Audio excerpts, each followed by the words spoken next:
Pakistán, un país moderno erigido sobre cientos de miles de años de historia. Aquí, de repente, apareció una momia. Una princesa persa. Por todo el mundo el descubrimiento se considera una sensación. Era como el sueño de mi vida hecho realidad. Pero el espectacular hallazgo resultó ser una descarada falsificación. ¿Quién es la mujer muerta? ¿Y quiénes fueron los falsificadores? Hay expertos que creen que el mercado ilegal de arte es el tercero más lucrativo, por detrás del tráfico de drogas y de la venta de armas. El criminólogo Michael Baumann y la historiadora Jennifer Sebardo deciden perseguir a los criminales y descubrir sus actividades ilegales utilizando metodología moderna. El misterio de la momia real.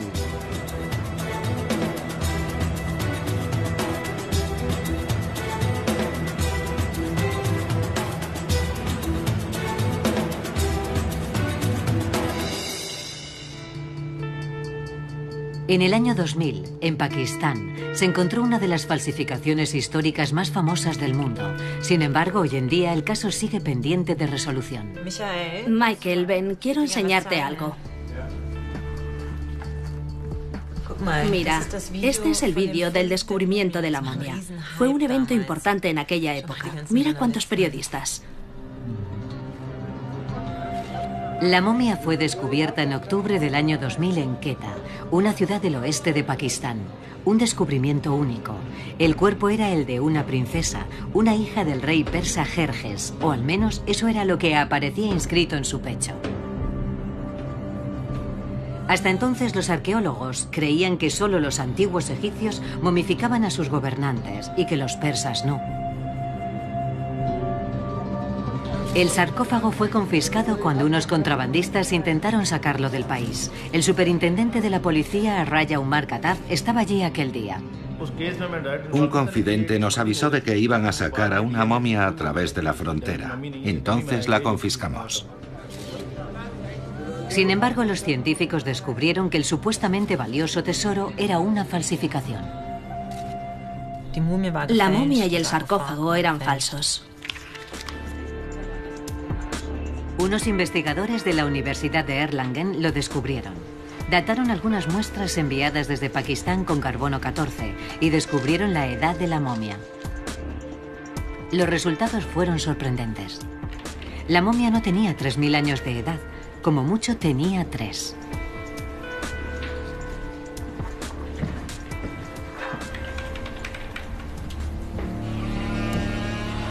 En Pakistán, unos patólogos decidieron abrir la solidificada mortaja.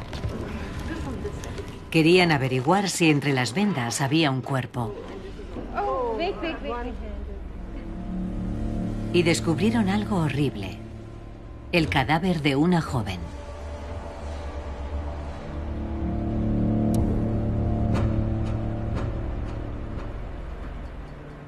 ¿De dónde procedía? ¿Quién era? Descubrir la identidad del cadáver es una cosa, pero lo que yo creo que hay que averiguar es quién está detrás de todo, por qué lo hicieron, cuánto les costó hacerlo y hasta dónde estaban dispuestos a llegar.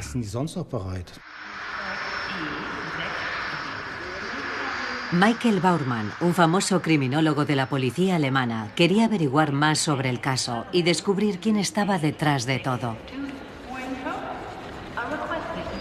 Comenzó su investigación en Pakistán. Allí quería examinar dónde había comenzado todo y realizar sus propias pesquisas. Karachi está situada al sur del país, en la costa del Océano Índico. Esta ciudad es una de las más grandes del mundo. Oficialmente, dentro de sus límites, habitan 13 millones de personas y al menos otras tantas viven en los barrios circundantes. La cifra exacta es desconocida. Pakistán no tiene establecido un censo obligatorio de población. Aquí en Karachi, Michael Baumann comienza su búsqueda de pistas. Esta ciudad fue la última parada de la supuesta princesa persa. Aquí se descubrió la falsificación.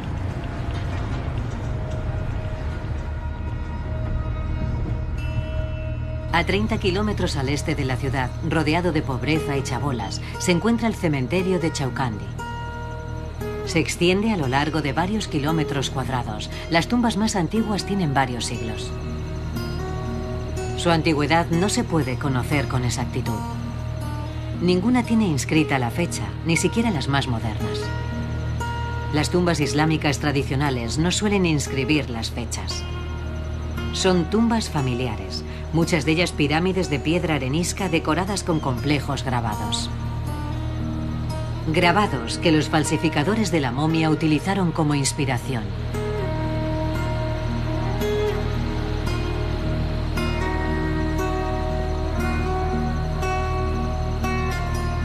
Una localización impresionante plagada de historia. Pakistán ha solicitado a la UNESCO que Chaucandi sea considerado Patrimonio de la Humanidad.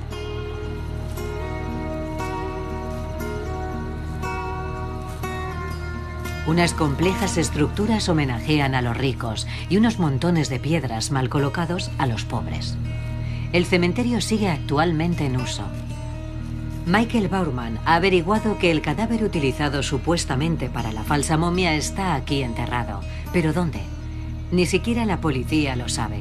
Solo un cuidador del cementerio cree que puede recordar dónde. La mujer momificada sin identificar encontró su descanso eterno en una tumba anónima. El caso nunca se llegó a solucionar.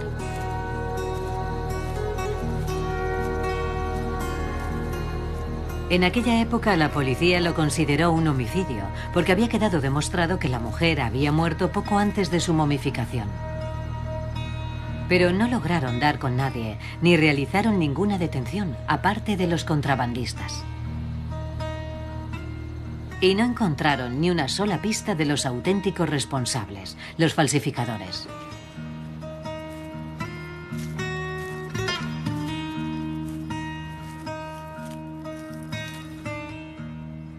Pocos meses después, la policía de Karachi cerró discretamente el caso. Los agentes ya tenían demasiado trabajo pendiente. Según las estadísticas, en Karachi se cometen 4 homicidios al día.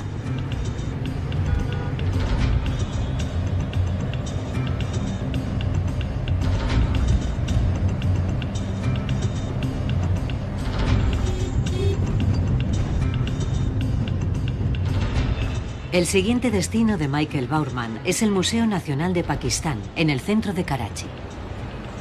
Esa institución alberga una colección impresionante.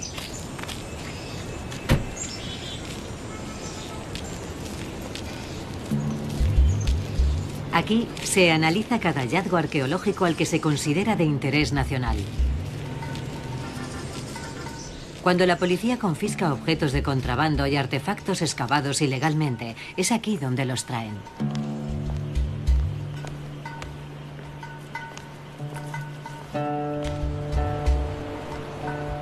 El museo está lleno de tesoros de todas las épocas.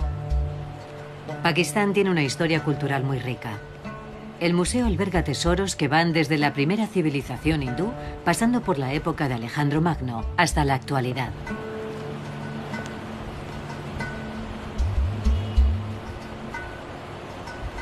Bauerman tiene una cita.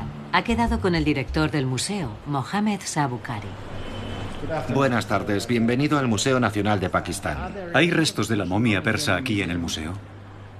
Sí, la trajeron al Museo Nacional de Pakistán en el año 2000, cuando fue confiscada por la policía. Ajá. ¿Y la tienen aquí? Sí, la tenemos aquí. ¿Puede enseñárnosla? Por supuesto, ¿por qué no? Se la De enseñaré. acuerdo. Claro, acompáñeme.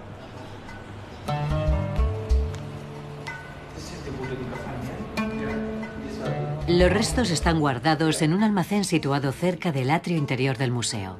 El inmenso sarcófago de madera pesa 300 kilos.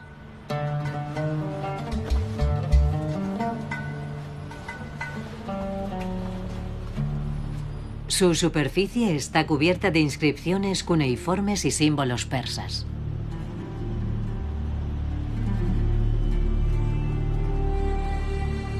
Las imágenes del sarcófago son comparables a las encontradas en Persépolis, la capital del Imperio persa.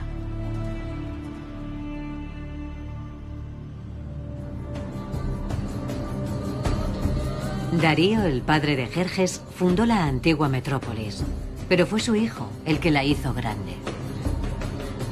Unos inmensos edificios se extendían a lo largo de una explanada de 300 por 500 metros, y dentro de sus muros, Jerjes crió a sus hijos. La momia del sarcófago era supuestamente una de ellos, una hija del poderoso gobernador persa.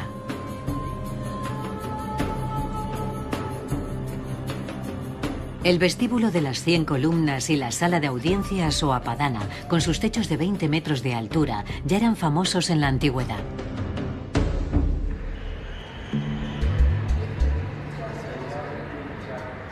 Una colega del director, Bukhari, también nos proporciona algunos detalles sobre la falsa princesa. Asma Ibrahim examinó a la momia cuando la trajeron. Abrimos el sarcófago y vi la momia. Fue una sorpresa para mí. A primera vista, nadie podía distinguir si era una falsificación. En aquella época no supe discernir si era persa o egipcia a primera vista. Era como el sueño de mi vida hecho realidad. Pero pronto la historiadora descubrió extrañas incongruencias. Empecé a estudiar el ataúd y se podían ver muchísimas cosas que no pertenecían a la antigüedad. También había algunos errores en Ahura Mazda. Fíjese en la barba. Ellos nunca habrían hecho la barba de Ahura Mazda de ese modo. Además, suele estar mirando hacia el otro lado. El lado inferior no está hecho tal y como se hacía entonces. Es tan solo otra prueba de que la pieza no es auténtica.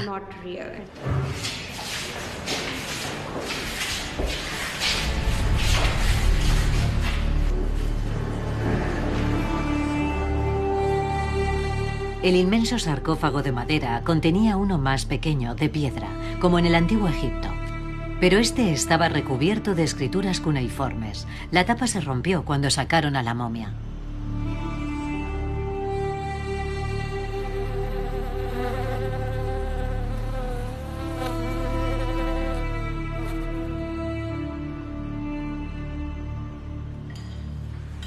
El cadáver de la joven ha sido enterrado, pero el museo aún conserva las vendas que lo envolvían. Las guardan en una caja de madera forrada de metal, con la intención de conservar los restos.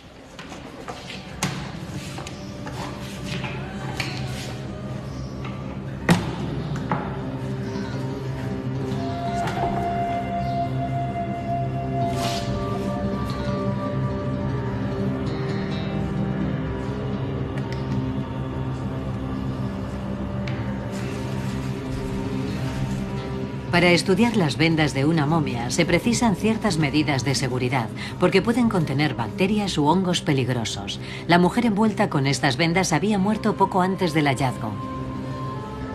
Le rompieron la columna y el cuello. No se puede determinar si esas fracturas se produjeron antes o después de la momificación.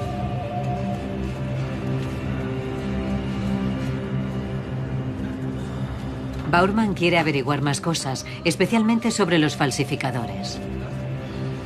Quiere descubrir si estos fueron muy minuciosos y qué habilidades eran necesarias para poder crear la momia.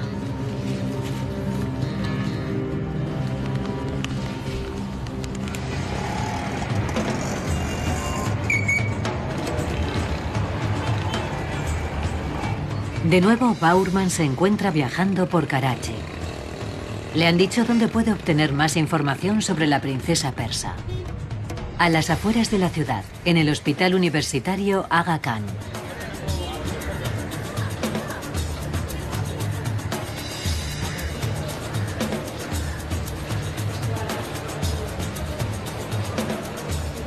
La momia llegó aquí en noviembre del año 2000 para una evaluación minuciosa.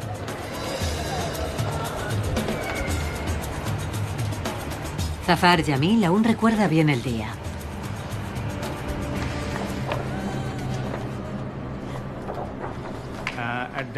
Aquel día, mi radiólogo, el doctor Jeffries, me llamó. Habían traído una momia del Museo Nacional. Me parece recordar que la habían traído por la tarde, casi de noche. Le hicimos un escáner completo Y se tarda... En aquella época solo teníamos una máquina, así que le hicimos un escáner completo.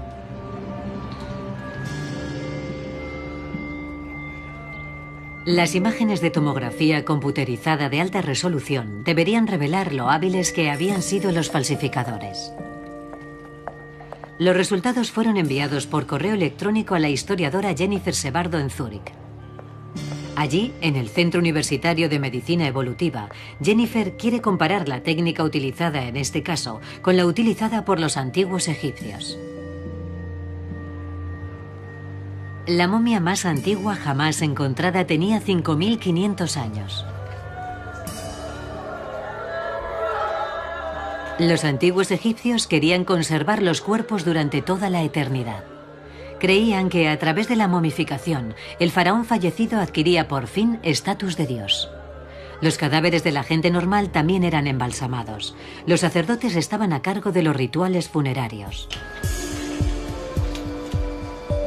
El profesor Franz Rulli de la Universidad de Zúrich es un reconocido especialista en técnicas de momificación. Utiliza auténticas extremidades para sus experimentos. Rulli sabe cómo trabajaban los egipcios y cómo reconocer una falsificación.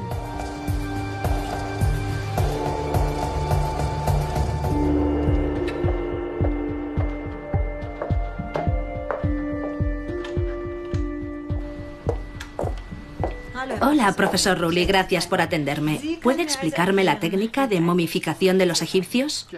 Utilizaron diferentes técnicas a lo largo de la historia, pero los pasos principales eran los siguientes. Empezaban por abrir el cadáver para extraer los órganos internos, los intestinos, el hígado, a veces también el cerebro. Luego metían el cuerpo en sal, lo que provocaba su deshidratación. Luego utilizaban sustancias de embalsamado, aceites, resinas y algunas veces incluso bitumen. Frotaban el cuerpo con ellas, luego lo rellenaban y al final lo cubrían con vendas para que se conservara con ese aspecto. En otras palabras, primero lo evisceraban y lo secaban, y luego lo rellenaban, embalsamaban y envolvían. También utilizaban fragancias para conservar la piel del cadáver. ¿Puedo echar un vistazo?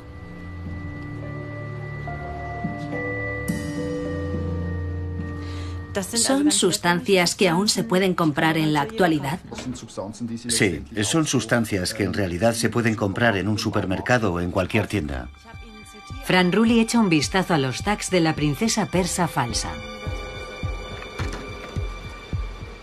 Basándose en su análisis, puede decir exactamente qué proceso utilizaron los falsificadores. El corte lateral en la parte superior del cuerpo revela que le extirparon los órganos y que las cavidades vacías fueron rellenadas. ¿Conocía el falsificador las técnicas de momificación del antiguo Egipto? Sí, creo que el proceso de embalsamado imita casi a la perfección la metodología del antiguo Egipto. Se pueden apreciar los 3 pasos básicos que siguió el falsificador.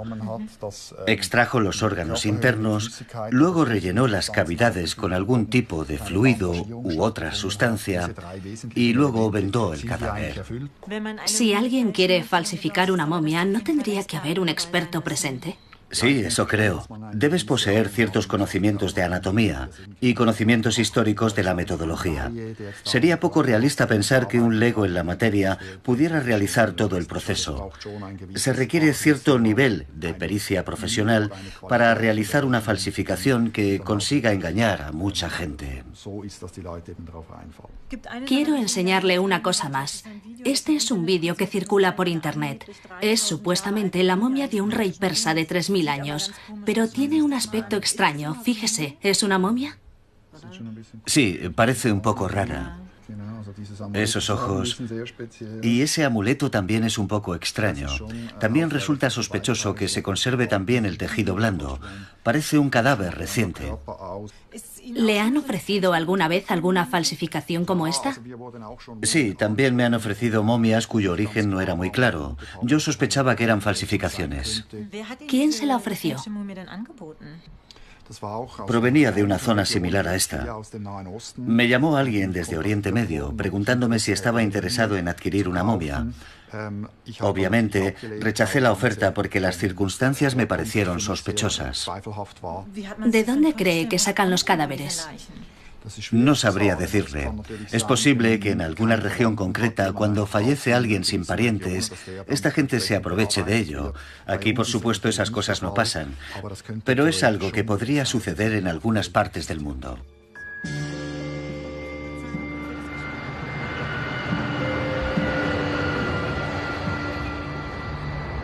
Jennifer se lleva información muy importante de Zúrich. Los falsificadores tenían que contar con la ayuda de un médico y de un experto en egiptología. Son las primeras pistas que les llevan hacia los falsificadores. Sin embargo, Sebardo y Baumann aún están comenzando su investigación. ¿Pero qué revelan las pistas? Hay algunas contradicciones. Para empezar, la momificación fue, obviamente, un trabajo profesional. Pero el sarcófago, por otro lado, es una chapuza. Las muestras de oro que Michael Baumann trajo de Pakistán pueden proporcionar más información. El Centro de Arqueometría Kara-Engelhorn está situado en Mannheim. El profesor Ernst Pernica es un especialista en determinar la edad del arte y de otros materiales, incluido el oro. El centro tiene un dispositivo de láser ablativo.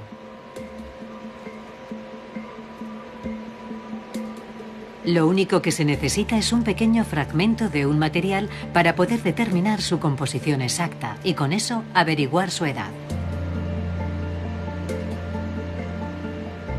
Porque la composición de la aleación de oro varía dependiendo de cuándo fue creado.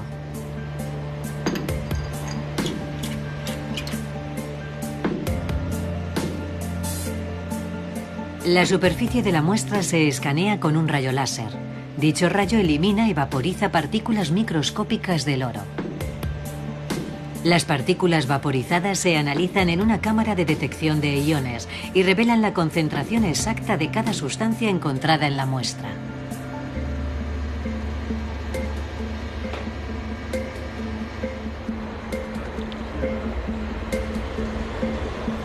Michael Baumann va a conocer los resultados. Quiere saber si los falsificadores intentaron hacer que la princesa falsa fuera más convincente, utilizando oro antiguo. Así sabrá si se trata de auténticos profesionales. Aquí está el análisis del gráfico. Los elementos encontrados están debajo. Como podrá ver, el espectro de sustancias... ¿Y está a la derecha? Sí, está a la derecha. El resultado es muy típico del oro puro actual.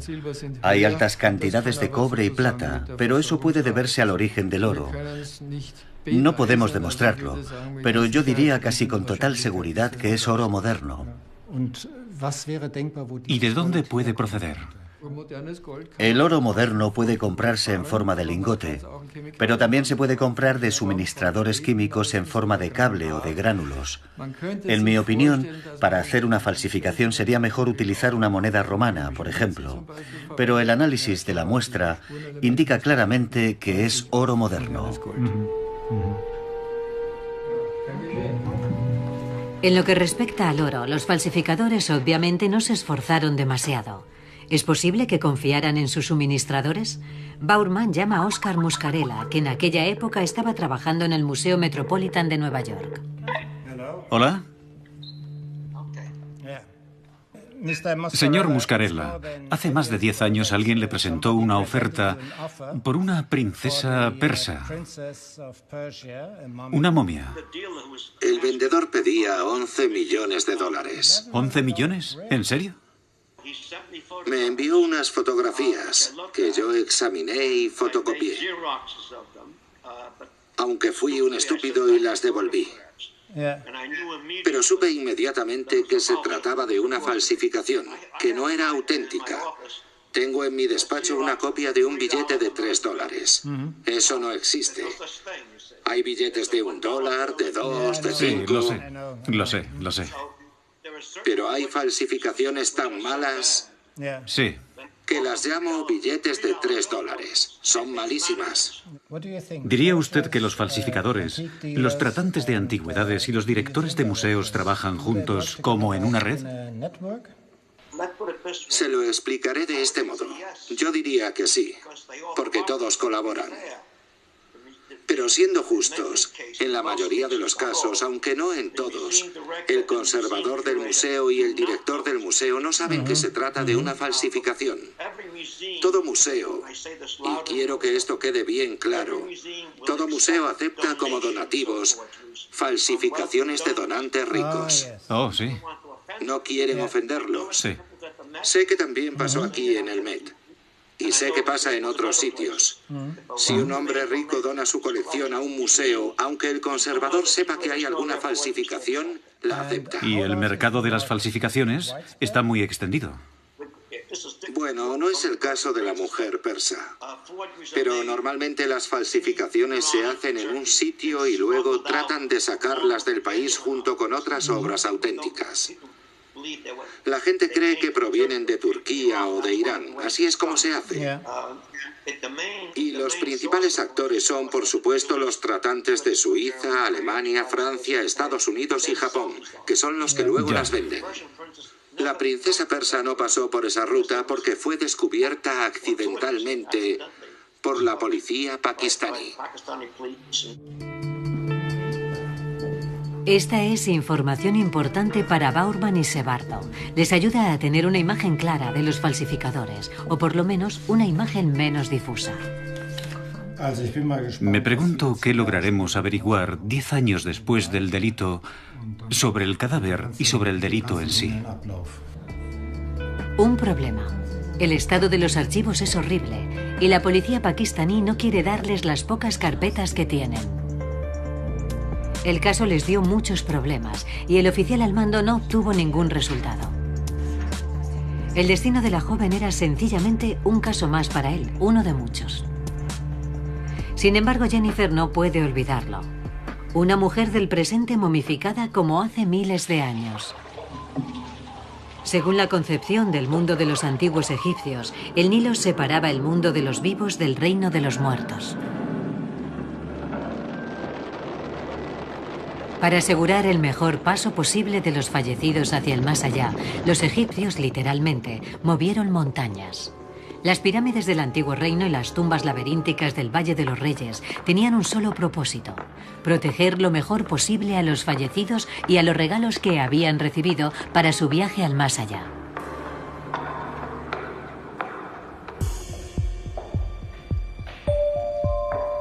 El Museo Roman Peliseus, en Hildesheim, Alemania, contiene una de las colecciones más famosas de artefactos egipcios del continente europeo.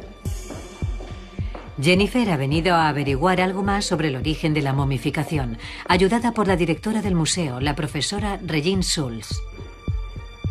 ¿Por qué desarrollaron los egipcios un método de enterramiento tan complejo?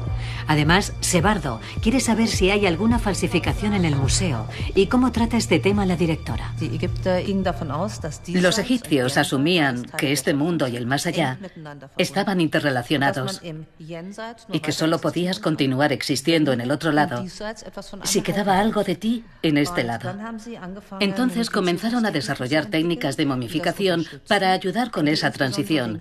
Y naturalmente, para dar al cadáver una forma ideal, ya que no debería tener un aspecto arrugado. ¿Podría usted imaginarse que una princesa persa fuera momificada? Eso sería extremadamente atípico. En general, la momificación no es propia de las culturas persas antiguas que conocemos. ¿Hay momias falsas? Sí, claro que hay momias falsas. Y en realidad las hay de todas las épocas, como por ejemplo del antiguo Egipto. Hubo una falsificación de momias a gran escala en el siglo XIX. Desenvolver las momias era un evento social importante. Se creía que todos los amuletos aparecerían al quitar las vendas. Y sabemos que hubo una serie de momias falsas en el siglo XIX y principios del siglo XX. Todo el mundo quería una momia. No había ningún museo sin su ejemplar. Y si no la tenías, sencillamente te fabricaban una. Sencillamente te fabricaban una. Shebardo ahora sabe que el de las momias falsas ha sido un negocio muy lucrativo durante más de 150 años. Momias falsas yacen ocultas en todos los museos importantes.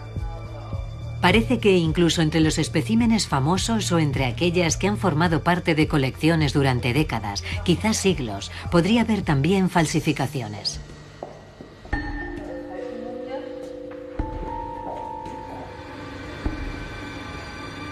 Regine Schulz lleva a Shebardo al depósito, a la cámara acorazada del museo.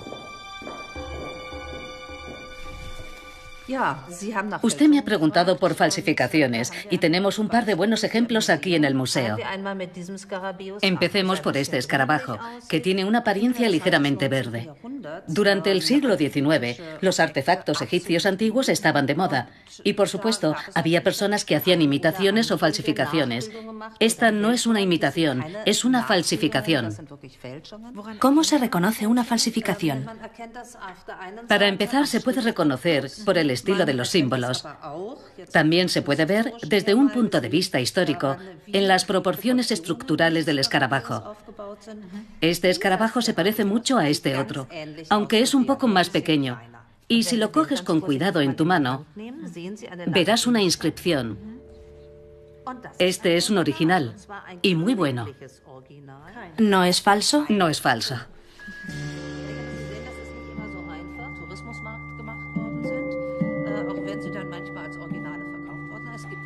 A veces las falsificaciones están tan bien hechas que pasan siglos antes de ser descubiertas. Y aquí tenemos una pieza muy interesante. La puedes coger para verla más de cerca. ¿Ves el halcón? Lleva la doble corona egipcia, por lo tanto sabemos que se trata del dios de los reyes, Horus. La pieza fue adquirida por el Museo Egipcio de El Cairo. En su época, el comprador asumió que era un original. Nosotros lo analizamos y nos dimos cuenta de que las proporciones y el diseño del plumaje no coinciden. Luego examinamos el material y al hacerlo nos quedó claro, estos tres componentes no coincidían. Por lo tanto, es una réplica de los años 50. A pesar de eso, se trata de una pequeña obra maestra, una pieza preciosa, solo que, por desgracia, no es del antiguo Egipto. ¿Hoy en día aparece arte egipcio falso en el mercado? Sí. No hay museo que no tenga una falsificación. Aún existe un comercio muy activo de falsificaciones.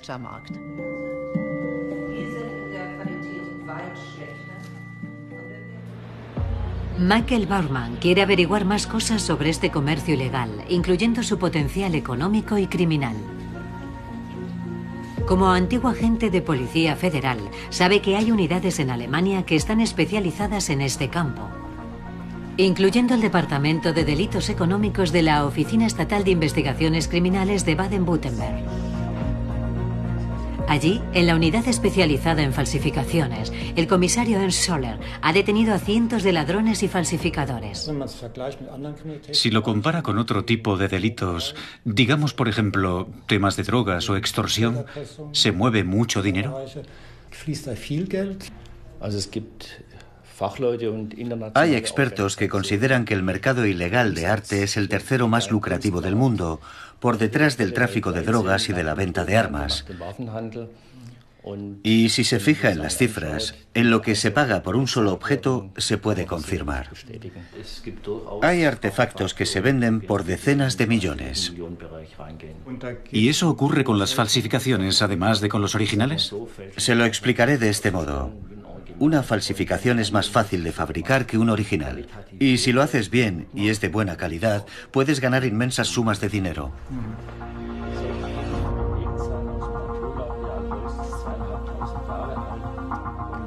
En un mercado donde cambia de manos tal cantidad de dinero, todo debe ser perfecto.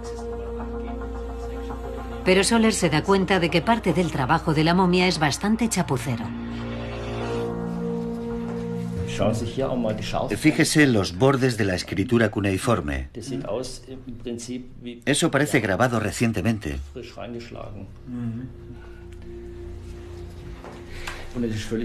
Da igual si se trata de una momia o de cualquier otra pieza. Siempre funciona igual.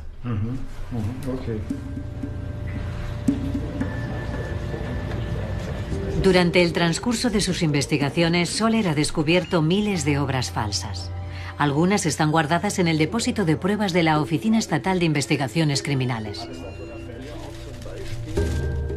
Analizando estas obras falsas, los investigadores pueden deducir los métodos y procedimientos de los falsificadores.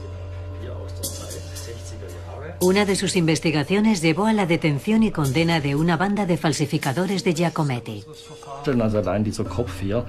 Esta cabeza está entre los 120 y 130.000 euros, con un total de 1.000 esculturas, incluyendo algunas de hasta 3 metros de altura. Estamos hablando de muchísimo dinero. Hablamos de cientos de millones de euros. Y es evidente que ha intervenido un taller de fundición. En este caso participó un artista que hizo el prototipo en escayola y un taller de fundición que fabricó la estatua y le puso el sello y la firma. Luego la estatua se tuvo que transportar a través de la frontera. Eso significa que para una falsificación necesitas una organización bastante grande. Hay una división de tareas. Exacto. Necesitas a varios profesionales y al final también necesitas a alguien que la venda. Esta cabeza es relativamente fácil de vender. Cuando la figura mide 2 metros y cuesta 20, 30 o 40 millones, la venta es mucho más difícil. En el caso de una momia necesitas contar con unos profesionales muy concretos y con contactos internacionales para llevar a cabo la venta.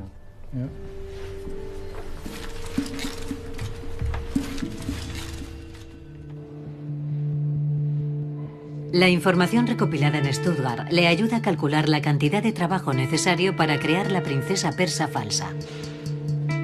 Necesitaron un carpintero para hacer el sarcófago, alguien que tallase la piedra del ataúd interior, y luego la gente que creó la momia, más el transportista y el vendedor. Sebardo y Baumann calcularon el tiempo y costes utilizando los precios habituales de Pakistán. De momento sabemos bastantes cosas sobre la planificación realizada por los falsificadores. Si repasamos el proceso completo, cada paso de la producción, vemos que tuvo que haber entre 15 y 20 cómplices. Es mucha gente. Sí. Sin embargo, los responsables, los que conocían la operación, serían unos 5 o 7, un grupo pequeño. Así que solo unos pocos conocían el timo. Sí, los demás se encargaban de los preparativos y tal vez ni sabían en qué estaban metidos. Sí.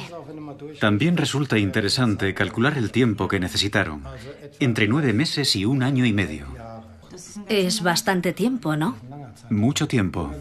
Y si te fijas en el trabajo y el dinero que invirtieron, entre 2.500 y 7.000 euros, si luego la vendieron por una cantidad de entre 5 y 11 millones...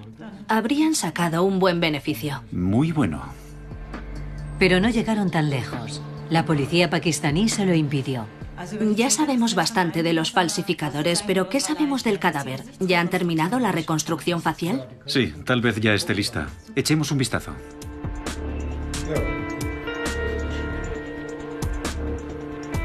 Con la ayuda de las tomografías computerizadas, Baumann ha encargado una reconstrucción facial del cadáver.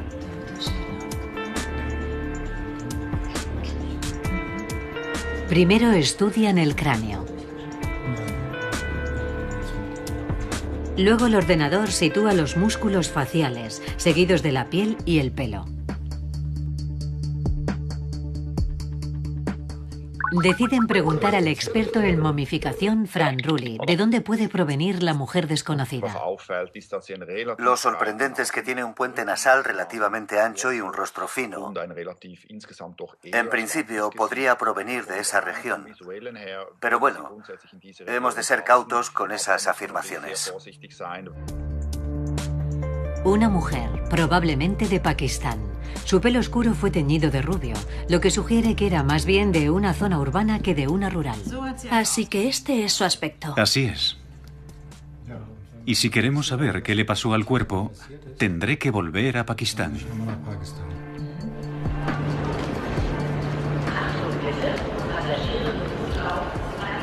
Michael ya tiene una idea clara del círculo criminal involucrado. Es un crimen bien planeado, con varias personas participando activamente y mucho dinero en juego. Y se trata de profesionales, aunque cometieron alguna chapuza en el proceso. Pero, ¿cómo funciona realmente ese negocio? ¿Pueden encontrarse en Pakistán los artesanos adecuados? ¿Gente que realice el trabajo sin hacer preguntas? Bowerman comienza su búsqueda en Karachi. Deja el centro de la ciudad y se adentra en el ajetreo de los suburbios.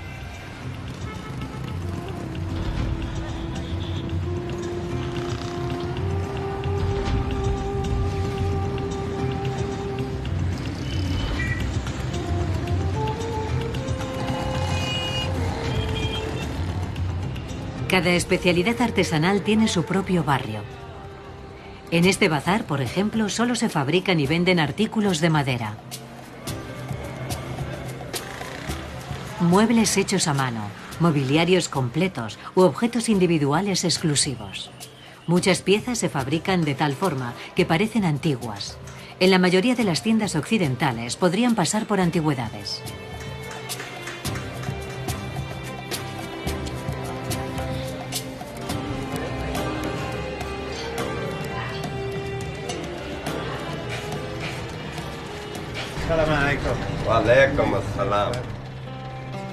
Bowerman busca a alguien dispuesto a reproducir los grabados de Ahura Mazda, tal y como se encontraron en el sarcófago de la momia falsa.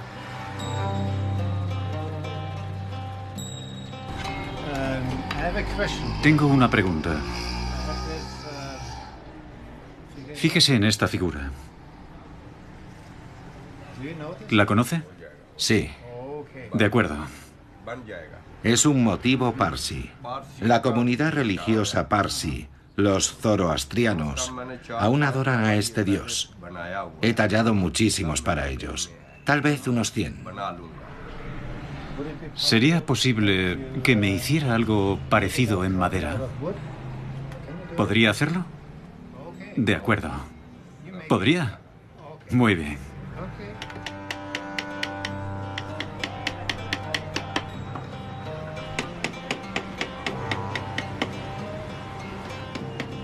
Las herramientas básicas y la metodología de trabajo no han cambiado en miles de años. Al final, por las marcas de las herramientas, no se podría distinguir si es una antigüedad o un objeto moderno. Solo el material revelaría que se talló en el siglo XXI.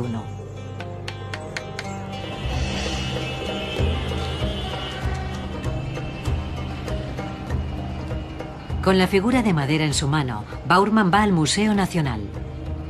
El director, el señor Bukhari, le llamó para que fuera a verle.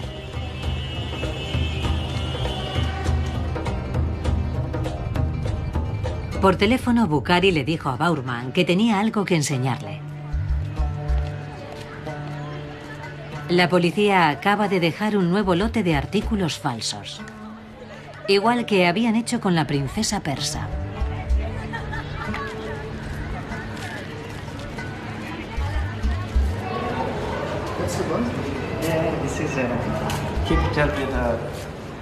Esto estaba entre 395 objetos que iban a ser vendidos ilegalmente en Europa. La policía interceptó un camión grande con un contenedor de 12 metros lleno de artefactos. ¿Y esto es original? Sí, esto es original. Estos leones son originales. En el contenedor había algunas falsificaciones y algunos originales. Así suelen actuar los contrabandistas. Luego venden las falsificaciones a precio de originales.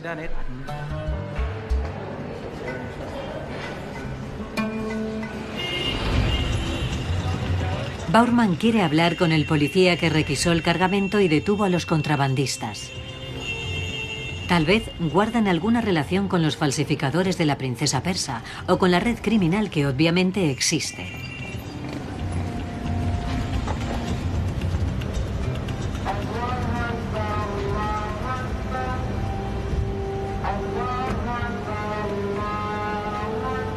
La comisaría de policía en el centro de Karachi está muy protegida. Los francotiradores siempre tienen la puerta de entrada en su punto de mira. Por tanto, para repeler cualquier tentativa de atentado, los agentes trabajan y viven tras estos muros.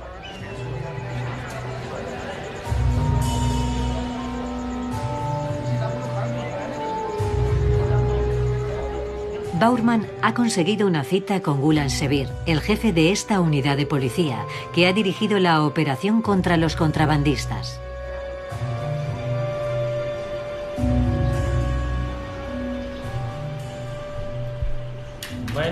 Recibimos un chivatazo acerca de unos objetos que iban a pasar por la frontera. Logramos localizar el camión. Llevaba un inmenso contenedor lleno de antigüedades. Me pusieron al mando de la investigación. Detuvimos al conductor y también al dueño del camión. Ahora están en libertad bajo fianza a la espera de juicio. ¿Tiene que colaborar mucha gente en este tipo de operaciones? Era la primera vez que los detenidos intentaban pasar mercancía por la frontera. Resulta muy difícil descubrir las redes que hay detrás.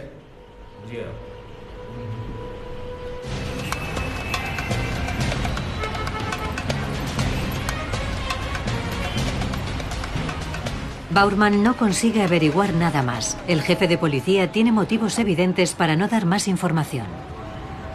Por tanto, Michael decide continuar por su cuenta. Quiere encontrar un contrabandista de antigüedades y tratar de conseguir que hable.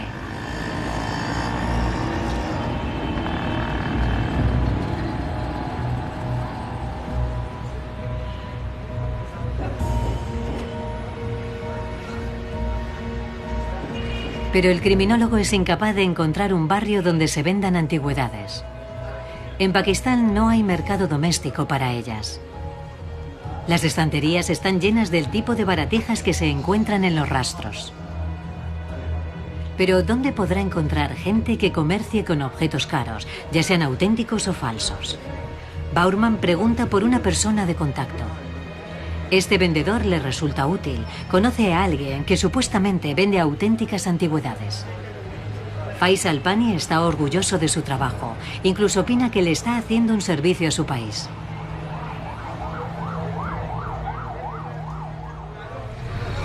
Hola, me llamo Michael. Yo me llamo Pani. Pani. Soy de Quetta, en Beluchistán, provincia de Pakistán. ¡Qué coincidencia! Él trata antes de la misma ciudad de Pakistán occidental en la que apareció la princesa persa. Buscamos, excavamos la tierra, encontramos muchas cosas. Cuando utilizamos detectores, suenan las alarmas y excavamos a ver qué hay. Y conseguimos buenos objetos. Hacemos excavaciones de hasta 10 metros. Puedo enseñarle fotos. ¿Cuánto cuesta esto? $50.000. ¿Podría enviármelo a Alemania? Sí, sin problemas. ¿Me lo enviaría? Claro, puedo enviárselo a Alemania. Puedo enviárselo a Alemania. Y tengo muchas antigüedades más. Si usted quiere alguno de mis objetos, me dice, quiero esto, envíemelo a Alemania. Me da su dirección y yo se lo envío. Si está satisfecho, me envía el dinero. Si no le gusta, después de comprobarlo, puede enviármelo de nuevo. Lo que hace Faisal Pani es ilegal. Sus hallazgos pertenecen a la herencia cultural de Pakistán y por lo tanto al país. A pesar de ello, se ofrece a conseguir cualquier antigüedad que le pidan y enviarla a Europa Occidental. Bowerman está seguro de que un envío como ese también podría contener falsificaciones desconocidas. ¿Tendría problemas con aduanas en Alemania? No. En Alemania ninguno. Tengo muchos amigos. Muchas gracias. Gracias. Cuando se hace evidente que Bowerman no tiene $50.000, Pani pierde interés en la conversación. Con la diosa de madera comprada en el otro mercado bajo el brazo, Bowerman regresa de Pakistán y comienza a elaborar su informe final. Hola, Michael. ¿Has vuelto? Hola, Jennifer. Mira lo que he traído. ¿Qué has traído? Ábrelo. Es inmenso.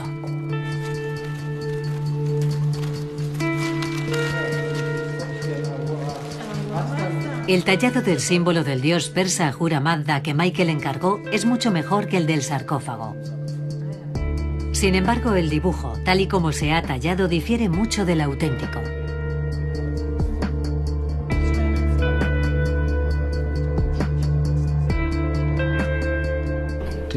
La cabeza mira a la derecha, debería mirar a la izquierda. El mismo error que en el sarcófago de la momia. Sí, el mismo. También es el error más obvio que cometieron los falsificadores de la momia. En Pakistán encontré a mucha gente dispuesta a hacer este tipo de trabajo. Es relativamente fácil conseguir algo así. Por suerte, no hay un mercado muy activo de momias. Pero el negocio, con todo el dinero que se invierte y la gente que colabora desde los países occidentales, es inmenso. Participan los museos, los tratantes y también los expertos. Es un inmenso mercado criminal. El crimen organizado también se cobra víctimas inocentes. Esta mujer no se presentó voluntaria para ser momificada. Y este es solo uno de los muchos crímenes relacionados con el mercado internacional del arte. Organizaciones profesionales roban y falsifican piezas originales. Como norma general, los auténticos culpables no suelen ser descubiertos. Casi nunca responden por sus crímenes.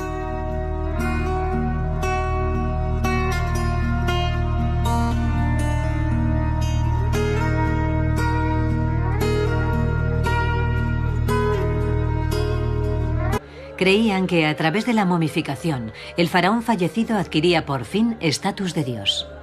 Los cadáveres de la gente normal también eran embalsamados. Los sacerdotes estaban a cargo de los rituales funerarios.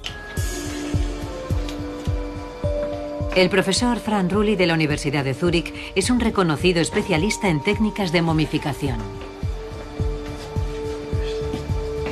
Utiliza auténticas extremidades para sus experimentos. Rulli sabe cómo trabajaban los egipcios y cómo reconocer una falsificación.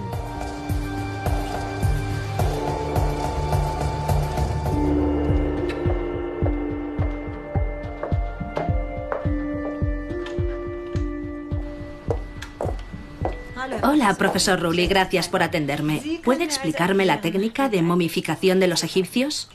Utilizaron diferentes técnicas a lo largo de la historia, pero los pasos principales eran los siguientes. Empezaban por abrir el cadáver para extraer los órganos internos, los intestinos, el hígado, a veces también el cerebro.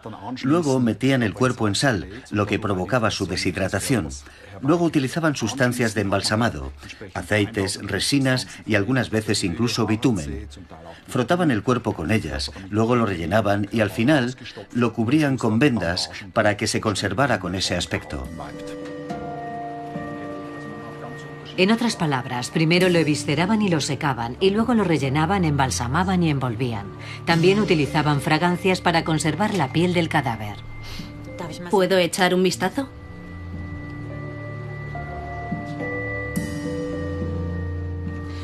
¿Son sustancias que aún se pueden comprar en la actualidad? Sí, son sustancias que en realidad se pueden comprar en un supermercado o en cualquier tienda. Frank Rulli echa un vistazo a los tags de la princesa persa falsa. Basándose en su análisis, puede decir exactamente qué proceso utilizaron los falsificadores. El corte lateral en la parte superior del cuerpo revela que le extirparon los órganos y que las cavidades vacías fueron rellenadas. ¿Conocía el falsificador las técnicas de momificación del antiguo Egipto? Sí, creo que el proceso de embalsamado imita casi a la perfección la metodología del antiguo Egipto. Se pueden apreciar los 3 pasos básicos que siguió el falsificador. Extrajo los órganos internos, luego rellenó las cavidades con algún tipo de fluido u otra sustancia y luego vendó el cadáver.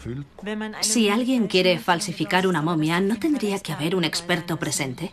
Sí, eso creo. Debes poseer ciertos conocimientos de anatomía y conocimientos históricos de la metodología. Sería poco realista pensar que un lego en la materia pudiera realizar todo el proceso. Alemania. Contiene una de las colecciones más famosas de artefactos egipcios del continente europeo. Jennifer ha venido a averiguar algo más sobre el origen de la momificación, ayudada por la directora del museo, la profesora Regine Schulz. ¿Por qué desarrollaron los egipcios un método de enterramiento tan complejo? Además, Sebardo quiere saber si hay alguna falsificación en el museo y cómo trata este tema la directora. Los egipcios asumían que este mundo y el más allá estaban interrelacionados y que solo podías continuar existiendo en el otro lado si quedaba algo de ti en este lado. Entonces comenzaron a desarrollar técnicas de momificación para ayudar con esa transición y, naturalmente, para dar al cadáver una forma ideal, ya que no debería tener un aspecto arrugado. ¿Podría usted imaginarse que una princesa persa fuera momificada? Eso sería extremadamente atípico. En general, la momificación no es propia de las culturas persas antiguas que conocemos. ¿Hay momias falsas? Sí, claro que hay momias falsas, y en realidad las hay de todas las épocas, como por ejemplo del Antiguo Egipto. Hubo una falsificación de momias a gran escala en el siglo XIX. Desenvolver las momias era un evento social importante. Se creía que todos los amuletos aparecerían al quitar las vendas. Y sabemos que hubo una serie de momias falsas en el siglo XIX y principios del siglo XX. Todo el mundo quería una momia. No había ningún museo sin su ejemplar. Y si no la tenías, sencillamente te fabricaban una. Sencillamente te fabricaban una. Sebardo ahora sabe que el de las momias falsas ha sido un negocio muy lucrativo durante más de 150 años. Momias falsas yacen ocultas en todos los museos importantes. Parece que incluso entre los especímenes famosos o entre aquellas que han formado parte de colecciones durante décadas, quizás siglos, podría haber también falsificaciones.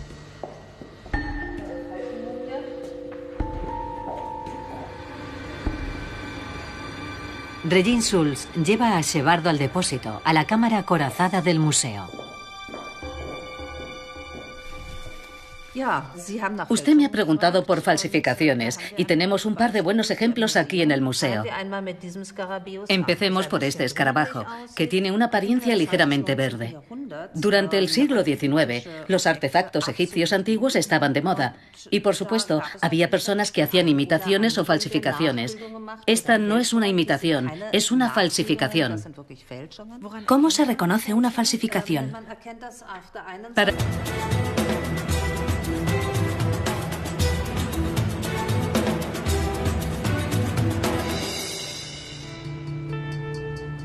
En el año 2000, en Pakistán, se encontró una de las falsificaciones históricas más famosas del mundo. Sin embargo, hoy en día el caso sigue pendiente de resolución. Michael, ven, quiero enseñarte algo. Mira, este es el vídeo del descubrimiento de la momia. Fue un evento importante en aquella época. Mira cuántos periodistas. La momia fue descubierta en octubre del año 2000 en Quetta, una ciudad del oeste de Pakistán. Un descubrimiento único. El cuerpo era el de una princesa, una hija del rey persa Jerjes, o al menos eso era lo que aparecía inscrito en su pecho. Hasta entonces los arqueólogos creían que solo los antiguos egipcios momificaban a sus gobernantes y que los persas no. El sarcófago fue confiscado cuando unos contrabandistas intentaron sacarlo del país. El superintendente de la policía, Raya Umar Khattab, estaba allí aquel día. Un confidente nos avisó de que iban a sacar a una momia a través de la frontera. Entonces la confiscamos. Sin embargo, los científicos descubrieron que el supuestamente valioso tesoro era una falsificación. La momia y el sarcófago eran falsos. Unos investigadores de la Universidad de Erlangen lo descubrieron. Dataron algunas muestras enviadas desde Pakistán con carbono 14 y descubrieron la edad de la momia. Los resultados fueron sorprendentes. La momia no tenía 3000 años de edad, como mucho tenía 3.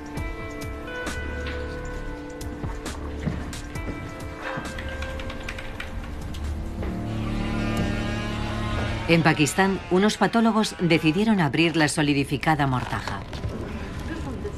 Querían averiguar si entre las vendas había un cuerpo. Y descubrieron algo horrible. El cadáver de una joven.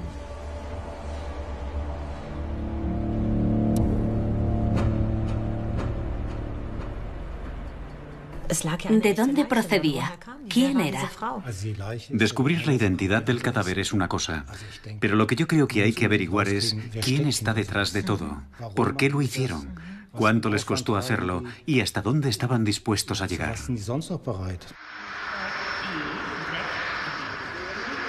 Michael Bauermann, un famoso criminólogo de la policía alemana, quería averiguar más sobre el caso y descubrir quién estaba detrás de todo. Comenzó... Era como el sueño de mi vida hecho realidad.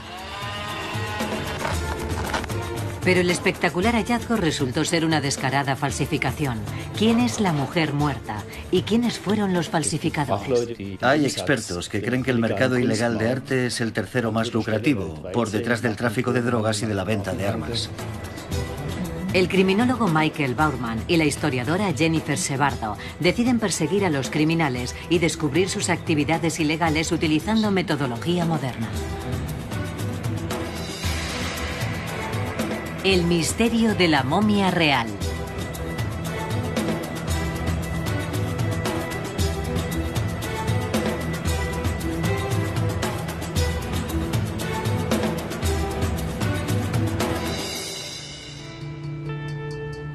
En el año 2000, en Pakistán, se encontró una de las falsificaciones históricas más famosas del mundo. Sin embargo, hoy en día el caso sigue pendiente de resolución. Michael, ven, quiero enseñarte algo. Mira, este es el vídeo del descubrimiento de la momia. Fue un evento importante en aquella época. Mira cuántos periodistas. La momia fue descubierta en octubre del año 2000 en Quetta, una ciudad del oeste de Pakistán. Un descubrimiento único. El cuerpo era el de una princesa, una hija del rey persa Jerjes, o al menos eso era lo que aparecía inscrito en su pecho. Hasta entonces los arqueólogos creían que solo los antiguos egipcios momificaban a sus gobernantes y que los persas no. El sarcófago fue confiscado cuando unos contrabandistas intentaron sacarlo del país. El superintendente de la policía, Raya Umar Khattab, estaba allí aquel día. Un confidente nos avisó de que iban a sacar a una momia a través de la frontera. Entonces la confiscamos. Sin embargo, los científicos descubrieron que el supuestamente valioso tesoro era una falsificación. La momia y el sarcófago eran falsos. Unos investigadores de la Universidad de Erlangen lo descubrieron. Dataron algunas muestras enviadas desde Pakistán con carbono 14 y descubrieron la edad de la momia. Los resultados fueron sorprendentes. La momia no tenía 3000 años de edad, como mucho tenía 3.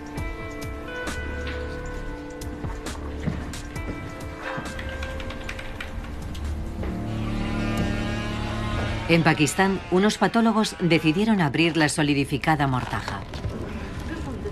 Querían averiguar si entre las vendas había un cuerpo. Y descubrieron algo horrible, que sugiere que era más bien de una zona urbana que de una rural. Así que este es su aspecto. Así es. Y si queremos saber qué le pasó al cuerpo, tendré que volver a Pakistán.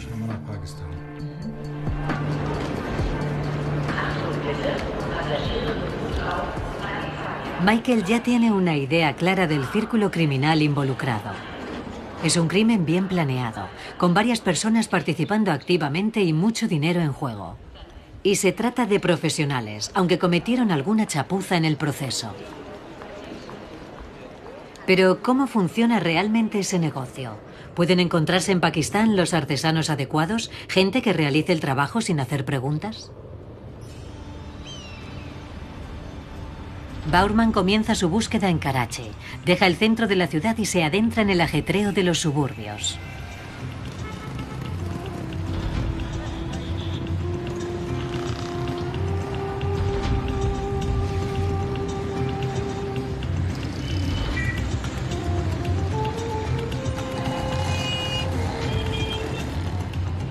Cada especialidad artesanal tiene su propio barrio. En este bazar, por ejemplo, solo se fabrican y venden artículos de madera. Muebles hechos a mano, mobiliarios completos u objetos individuales exclusivos. Muchas piezas se fabrican de tal forma que parecen antiguas. En la mayoría de las tiendas occidentales podrían pasar por antigüedades.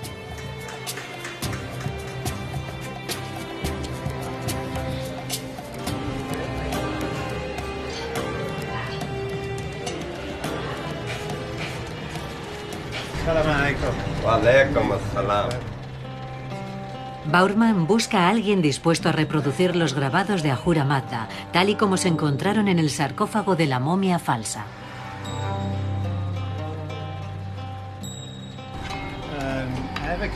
Tengo una pregunta.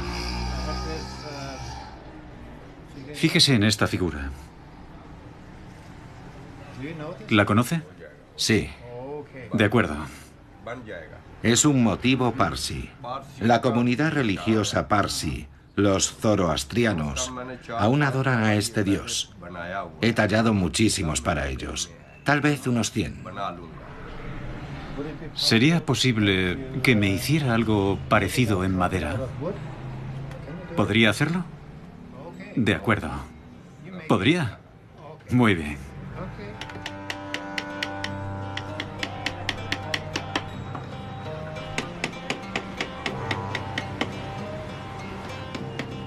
Las herramientas básicas y la metodología de trabajo no han cambiado en años. Muchas piezas se fabrican de tal forma que parecen antiguas. En la mayoría de las tiendas occidentales podrían pasar por antigüedades.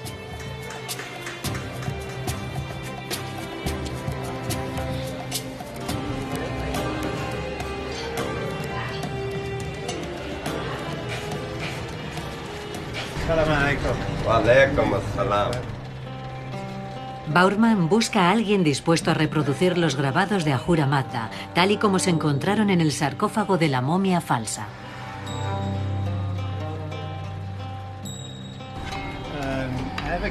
Tengo una pregunta. Fíjese en esta figura. ¿La conoce? Sí. De acuerdo. Es un motivo parsi. La comunidad religiosa parsi, los zoroastrianos, aún adoran a este dios. He tallado muchísimos para ellos, tal vez unos 100. ¿Sería posible que me hiciera algo parecido en madera? ¿Podría hacerlo? De acuerdo. ¿Podría? Muy bien.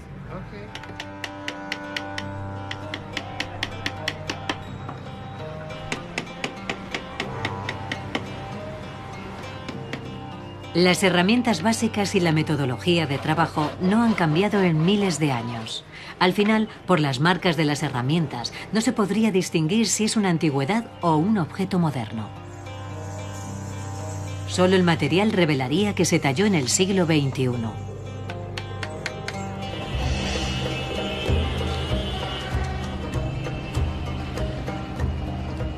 Con la figura de madera en su mano, Bowerman va al Museo Nacional.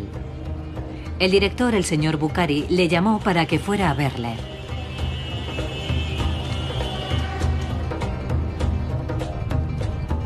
Por teléfono, Bukhari le dijo a Bowerman que tenía algo que enseñarle. La policía acaba de dejar un nuevo lote de artículos falsos, igual que habían hecho con la princesa persa.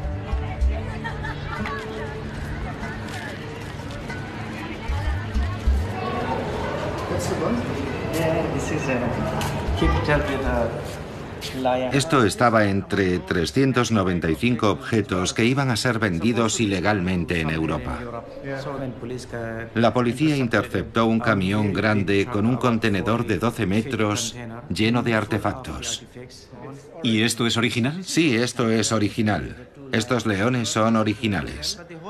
En el contenedor había algunas falsificaciones y algunos originales. Así suelen actuar los contrabandistas.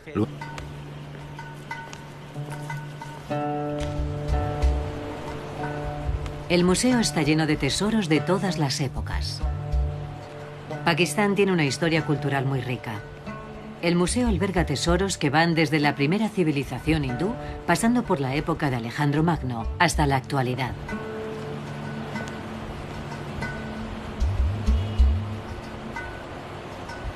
Bowerman tiene una cita.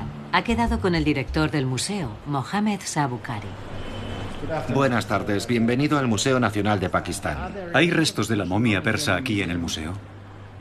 Sí, la trajeron al Museo Nacional de Pakistán en el año 2000, cuando fue confiscada por la policía.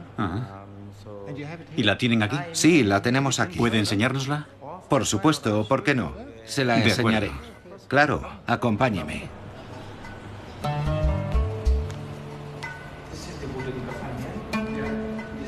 Los restos están guardados en un almacén situado cerca del atrio interior del museo. El inmenso sarcófago de madera pesa 300 kilos.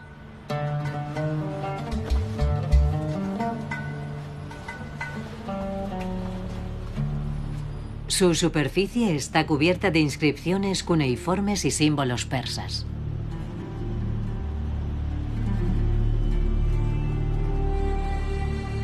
Las imágenes del sarcófago son comparables a las encontradas en Persépolis, la capital del Imperio persa.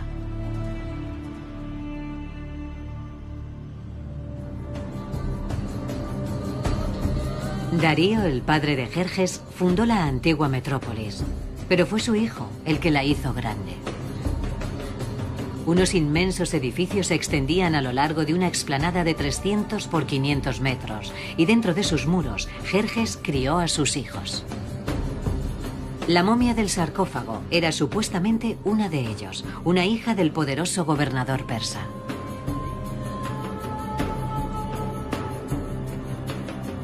El vestíbulo de las 100 columnas y la sala de audiencias o apadana, con sus techos de 20 metros de altura, ya eran famosos en la antigüedad.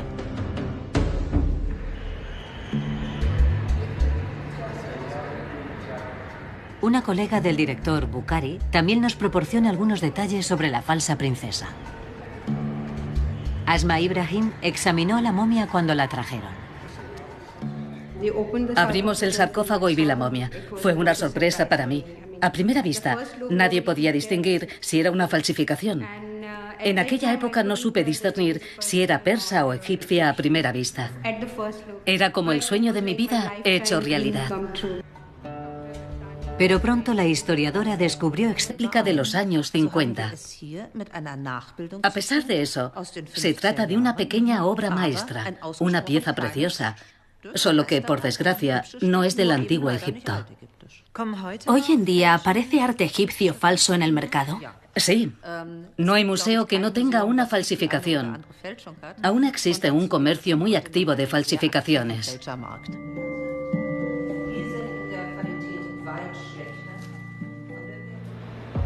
Michael Bowerman quiere averiguar más cosas sobre este comercio ilegal, incluyendo su potencial económico y criminal.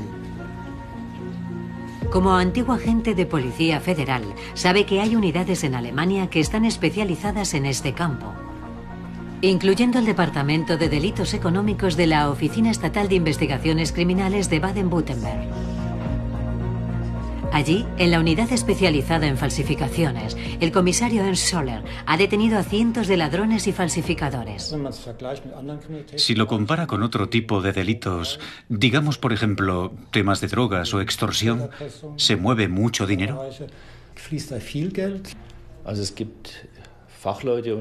Hay expertos que consideran que el mercado ilegal de arte es el tercero más lucrativo del mundo, por detrás del tráfico de drogas y de la venta de armas. Y si se fija en las cifras, en lo que se paga por un solo objeto se puede confirmar. Hay artefactos que se venden por decenas de millones. ¿Y eso ocurre con las falsificaciones, además de con los originales? Se lo explicaré de este modo. Una falsificación es más fácil de fabricar que un original. Y si lo haces bien y es de buena calidad, puedes ganar inmensas sumas de dinero.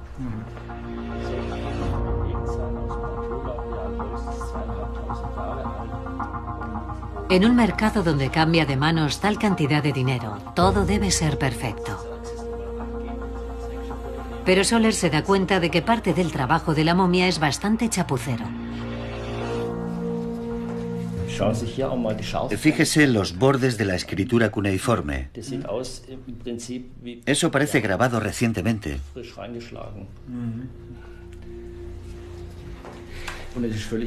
Da igual si se trata de una momia o de cualquier otra pieza. Siempre funciona igual.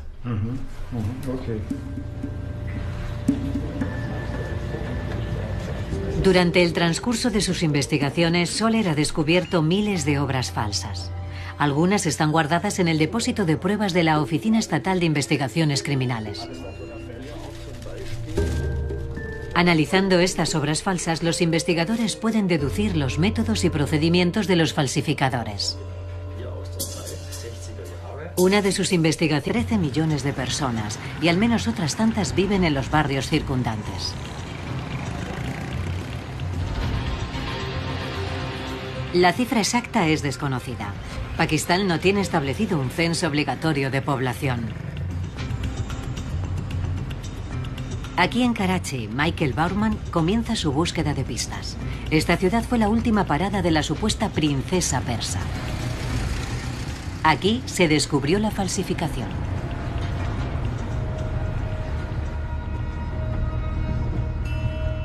A 30 kilómetros al este de la ciudad, rodeado de pobreza y chabolas, se encuentra el cementerio de Chaucandi. Se extiende a lo largo de varios kilómetros cuadrados. Las tumbas más antiguas tienen varios siglos. Su antigüedad no se puede conocer con exactitud. Ninguna tiene inscrita la fecha, ni siquiera las más modernas. Las tumbas islámicas tradicionales no suelen inscribir las fechas. Son tumbas familiares, muchas de ellas pirámides de piedra arenisca decoradas con complejos grabados. Grabados que los falsificadores de la momia utilizaron como inspiración.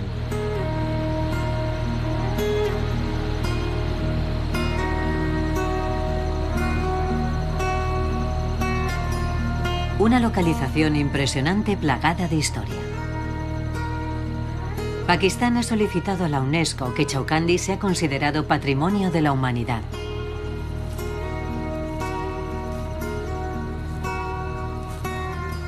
Unas complejas estructuras homenajean a los ricos y unos montones de piedras mal colocados a los pobres. El cementerio sigue actualmente en uso. Michael Bauman ha averiguado que el cadáver utilizado supuestamente para la falsa momia está aquí enterrado. ¿Pero dónde? Ni siquiera la policía lo sabe. Solo un cuidador del cementerio cree que puede recordar dónde. La mujer momificada sin identificar encontró su descanso eterno en una tumba anónima. El caso nunca se llegó a solucionar.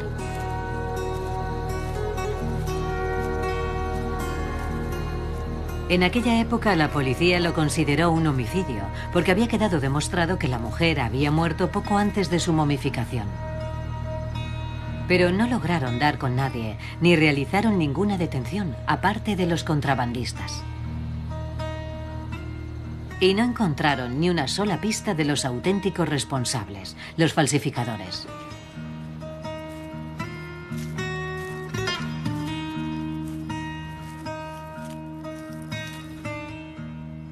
Pocos meses después, la policía de Karachi cerró discretamente el caso. Los agentes ya tenían demasiado trabajo pendiente. Según las estadísticas en Karachi... Aquel día, mi radiólogo, el Dr. Jeffries, me llamó. Habían traído una momia del Museo Nacional. Me parece recordar que la habían traído por la tarde, casi de noche. Le hicimos un escáner completo. Y se tarda... En aquella época solo teníamos una máquina, así que le hicimos un escáner completo.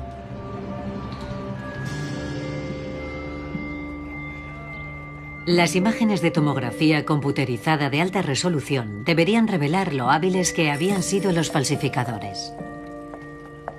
Los resultados fueron enviados por correo electrónico a la historiadora Jennifer Sebardo en Zúrich. Allí, en el Centro Universitario de Medicina Evolutiva, Jennifer quiere comparar la técnica utilizada en este caso con la utilizada por los antiguos egipcios. La momia más antigua jamás encontrada tenía 5.500 años. Los antiguos egipcios querían conservar los cuerpos durante toda la eternidad. Creían que a través de la momificación, el faraón fallecido adquiría por fin estatus de dios. Los cadáveres de la gente normal también eran embalsamados. Los sacerdotes estaban a cargo de los rituales funerarios. El profesor Frank Rulli de la Universidad de Zúrich es un reconocido especialista en técnicas de momificación. Utiliza auténticas extremidades para sus experimentos. Rulli sabe cómo trabajaban los egipcios y cómo reconocer una falsificación.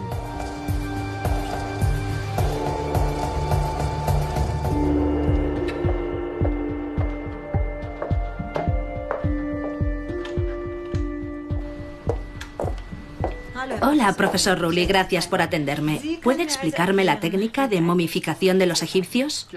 Utilizaron diferentes técnicas a lo largo de la historia, pero los pasos principales eran los siguientes. Empezaban por abrir el cadáver para extraer los órganos internos, los intestinos, el hígado, a veces también el cerebro. Luego metían el cuerpo en sal, lo que provocaba su deshidratación. Luego utilizaban sustancias de embalsamado, aceites, resinas y algunas veces incluso bitumen. Frotaban el cuerpo con ellas, luego lo rellenaban y al final lo cubrían con vendas para que se conservara con ese aspecto. En otras palabras, primero lo evisceraban y lo secaban, y luego lo rellenaban, embalsamaban y envolvían. También utilizaban fragancias para conservar la piel del cadáver. ¿Puedo echar un vistazo? Y sé que pasa en otros sitios. Si un hombre rico dona su colección a un museo, aunque el conservador sepa que hay alguna falsificación, la acepta. Y el mercado de las falsificaciones está muy extendido. Bueno, no es el caso de la mujer persa. Pero normalmente las falsificaciones se hacen en un sitio y luego tratan de sacarlas del país junto con otras obras auténticas. La gente cree que provienen de Turquía o de Irán. Así es como se hace. Y los principales actores son, por supuesto, los tratantes de Suiza, Alemania, Francia, Estados Unidos y Japón, que son los que luego las venden. La princesa persa no pasó por esa ruta porque fue descubierta accidentalmente por la policía pakistaní. Esta es información importante para Bowerman y Sebardo. Les ayuda a tener una imagen clara de los falsificadores, o por lo menos una imagen menos difusa. Me pregunto qué lograremos averiguar 10 años después del delito sobre el cadáver y sobre el delito en sí. Un problema. El estado de los archivos es horrible y la policía pakistaní no quiere darles las pocas carpetas que tienen. El caso les dio muchos problemas y el oficial al mando no obtuvo ningún resultado.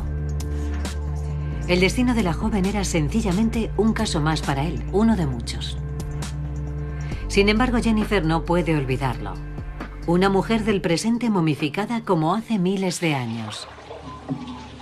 Según la concepción del mundo de los antiguos egipcios, el Nilo separaba el mundo de los vivos del reino de los muertos. Para asegurar el mejor paso posible de los fallecidos hacia el más allá, los egipcios, literalmente, movieron montañas. Las pirámides del antiguo reino y las tumbas laberínticas del Valle de los Reyes tenían un solo propósito: proteger lo mejor posible a los fallecidos y a los regalos que habían recibido para su viaje al más allá.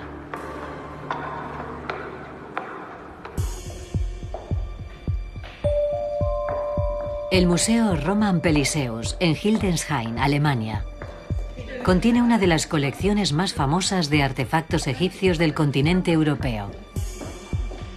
Jennifer ha venido a averiguar algo más sobre el origen de la momificación, ayudada por la directora del museo, la profesora Regine Schulz. ¿Por qué desarrollaron los egipcios un método de enterramiento tan complejo? Además, Sebardo quiere saber si hay alguna falsificación en el museo y cómo trata este tema la directora. Los egipcios asumían que este mundo y el más allá estaban interrelacionados y que solo podías continuar existiendo. Quiere averiguar más cosas, especialmente sobre los falsificadores.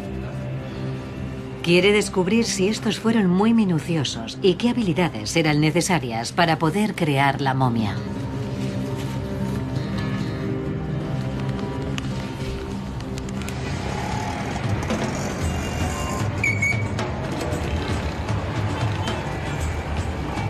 De nuevo, Bowerman se encuentra viajando por Karachi. Le han dicho dónde puede obtener más información sobre la princesa persa. A las afueras de la ciudad, en el hospital universitario Aga Khan.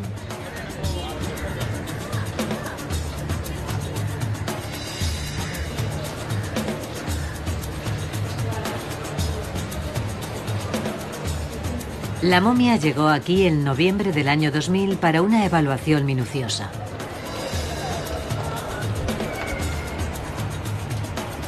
Zafar Jamil aún recuerda bien el día.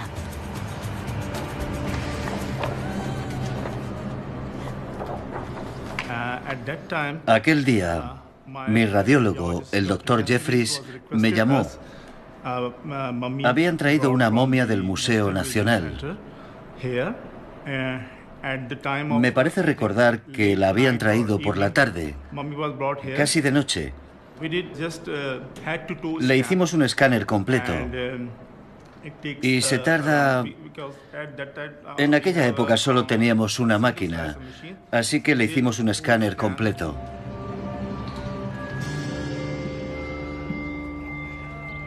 Las imágenes de tomografía computerizada de alta resolución deberían revelar lo hábiles que habían sido los falsificadores.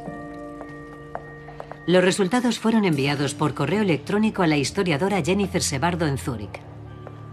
Allí, en el Centro Universitario de Medicina Evolutiva, Jennifer quiere comparar la técnica utilizada en este caso con la utilizada por los antiguos egipcios. La momia más antigua jamás encontrada tenía 5.500 años. Los antiguos egipcios querían conservar los cuerpos durante toda la eternidad. Creían que a través de la momificación, el faraón fallecido adquiría por fin estatus de dios. Los cadáveres de la gente normal también eran embalsamados. Los sacerdotes estaban a cargo de los rituales funerarios. El profesor Frank Rulli de la Universidad de Zúrich es un reconocido especialista en técnicas de momificación. Utiliza auténticas extremidades para sus experimentos. Rulli sabe cómo trabajaban los egipcios y cómo reconocer una falsificación.